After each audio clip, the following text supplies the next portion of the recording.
സൗന്ദര്യത്തെ അള്ളാഹു ഇഷ്ടപ്പെടുന്നുണ്ടല്ലോ. എൻ്റെ താടി ഷേപ്പ് ഇല്ലാത്തത് കൊണ്ടും ചുരുണ്ടുകൂടി നിൽക്കുന്നത് കൊണ്ടും അവ ഒതുക്കി നിർത്തുന്നതിൻ്റെ ഭാഗമായി താടി ഡ്രസ്സ് ചെയ്ത് ഒതുക്കുന്നതിൻ്റെ വിധി എന്ത് എന്നാണ് ചോദ്യം. നബി സല്ലല്ലാഹു അലൈഹി വസല്ലം തങ്ങൾ താടിയുടെ വിഷയത്തിൽ പറഞ്ഞത് വഫിറുൽ ലിഹ, നിങ്ങൾ താടിയെ പൂർത്തിയാക്കുക, അല്ലെങ്കിൽ നിങ്ങൾ അതിനെ വിട്ടേച്ച് കളയുക എന്ന രൂപത്തിൽ വ്യത്യസ്തമായ പദപ്രയോഗങ്ങൾ സല്ലല്ലാഹു അലൈഹി വസല്ലം നടത്തിയിട്ടുണ്ട്. ചുരുക്കി പറഞ്ഞാൽ താടിയെ നന്നായി വളർത്തുക എന്ന് റസൂലുള്ളാഹി സ്വല്ലല്ലാഹു അലൈഹി വസല്ലം നമ്മൾ പഠിപ്പിച്ചിരിക്കുകയാണ്. അപ്പോൾ പിന്നെ സൗന്ദര്യത്തെ അള്ളാഹു ഇഷ്ടപ്പെടുമല്ലോ. അപ്പൊ സൗന്ദര്യം കാരണം ആവശ്യാർത്ഥം എൻ്റെ താടി ചുരുണ്ട് കിടക്കുന്നത് കൊണ്ട് അതൊരു അഭംഗിയാവുന്നു, അപ്പോൾ അതുകൊണ്ട് ഞാനത് ഡ്രസ്സ് ചെയ്ത് കൊള്ളട്ടെ എന്നുള്ളതാണ്. നമ്മളുടെ തഖ്വ ആണ് തീരുമാനിക്കുന്നത്. വ്യത്യസ്ത വ്യക്തികളുടെ താടിയുടെ നീളവും അതുപോലെ താടിയുടെ അവസ്ഥയും ഒന്നും ഒരു പൊതു തത്വത്തിൽ.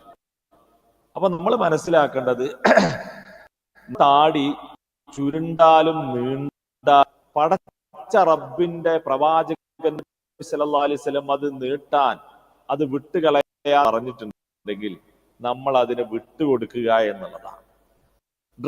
നമ്മുടെ സൗന്ദര്യം നന്നാക്കുകയിൽ നമ്മൾ ഉദ്ദേശിക്കുന്ന സൗന്ദര്യം ചിലപ്പോ താഴ്ത്തി അതുപോലെ മിഷീൻ വെക്കുന്ന രൂപത്തിലേക്കായാലൊക്കെ ആയിരിക്കും അത് നമ്മൾ ഉദ്ദേശിക്കുന്ന ഭംഗി ലഭ്യമാവുക. ഉദാഹരണം, ഒരു നീഗ്രോ വർഗക്കാരനാണെങ്കിൽ അവന്റെ താടി അത് ഡ്രസ്സ് ചെയ്യുകയാണെങ്കിൽ അത്യാവശ്യം നന്നായി താത്തി കൈകാര്യം ചെയ്യേണ്ടി വരും.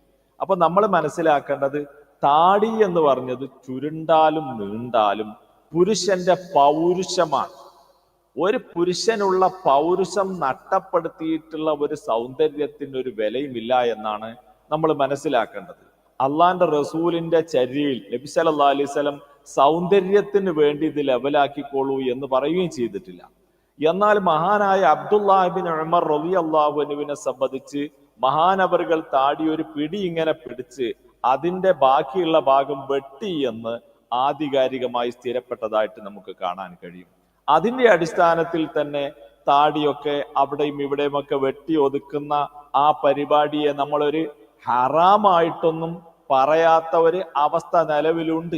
എങ്കിലും നമുക്ക് നമ്മുടെ ഹബീബായ പ്രവാചകൻ നമ്മോട് നിരന്തരമായി ആവശ്യപ്പെട്ടത് അതിനെ നിങ്ങൾ വിട്ടുകളയുക, അതിനെ നിങ്ങൾ നീട്ടി വളർത്തുക, അതിനെ നിങ്ങൾ പൂർത്തിയാക്കി വിടുക എന്ന് നിരന്തരം നമ്മുടെ ഹബീബിന്റെ ആ കൽപ്പന.